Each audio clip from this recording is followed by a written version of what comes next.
Hey everybody, I'm Bob Brownbach. This is head coach Adam Hale, head coach of the undefeated Grantsburg Pirates. 6-0, right?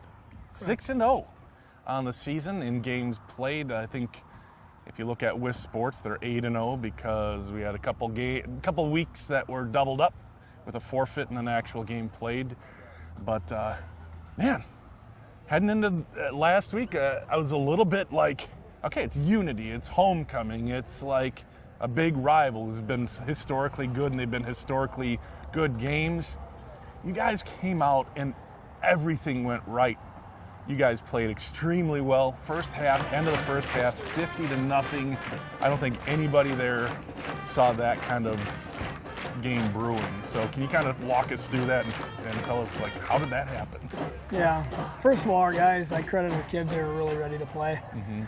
Sometimes you just know they're extra ready, and I think homecoming, we've done a good job over the years of stressing the importance of it, and I think the kids buy into that, and they understand too. They want to put on a good show and be at their best, and so I think that was their mindset. And then having a good team and a rival like Unity come here, that helped. Yeah. And so going into the game, they were ready to go. We got off on a good start, and then a few plays just kept kind of happening in the second quarter where we put some quick points on the board, and kind of that spiraled it out of control a little bit in the second quarter. Right.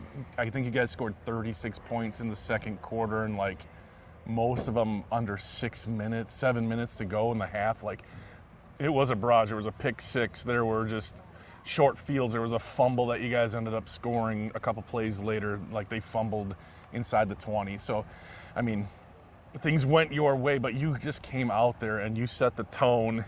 And, the guys just looked really ready. And I remember last week you were talking about how, I think it was Tuesday, you guys had a phenomenal practice. Could you kind of tell then, is that where you were like, okay, this is going to be a good game? That was probably one of our better practices of the year. Yeah. If not, since games started, our best practice of the year.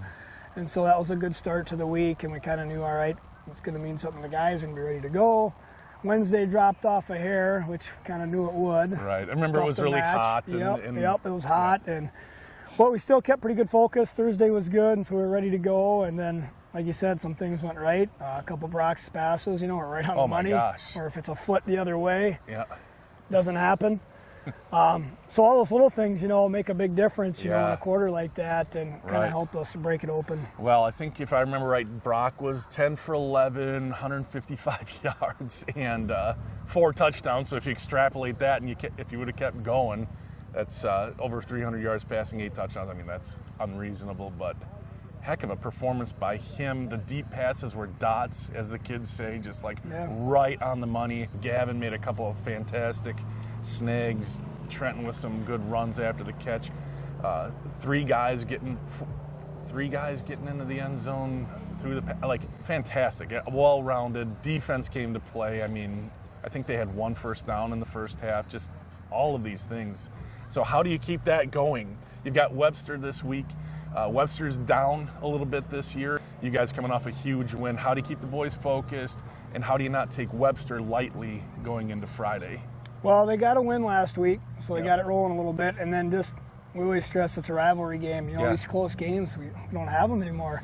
So it's really nice to play Unity and Webster and St. Croix, because everybody knows people in their community, and it means a little bit more. Yeah.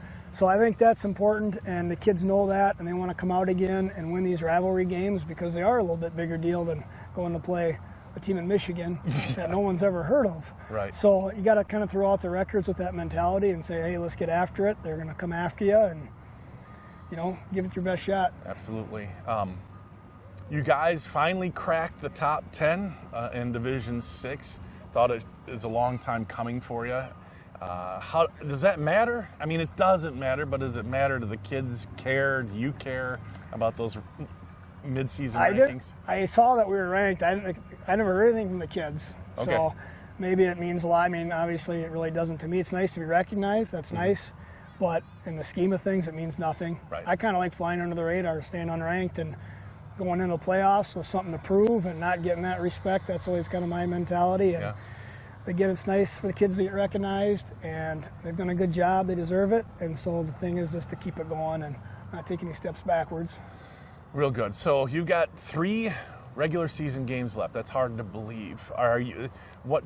What do you look for these next 3 games? Do you not look that far ahead? Are you just focused on Friday, or how does that kind of work in your mind? Yeah, it's.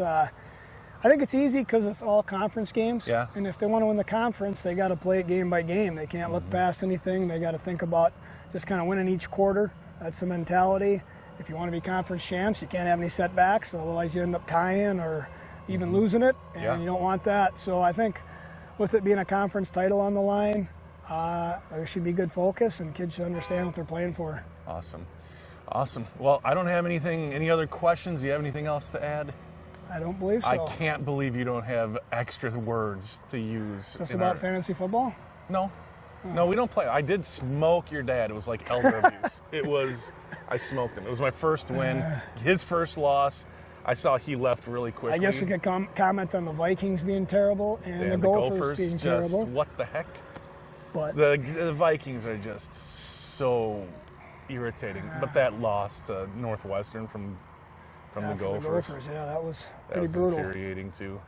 I guess we could talk about that. I guess we don't really want to. No, because then all the Packer fans will be in the comments talking about how they can finish a game and how the Vikings cannot, and how Wisconsin can finish. They have bragging rights right now. They do. Who's got the axe? I think the Gophers. That's pretty sure. That's a subtle jab by Bob. That's all I got, man. All right. Well, thank you, and good luck on Friday. Thank you.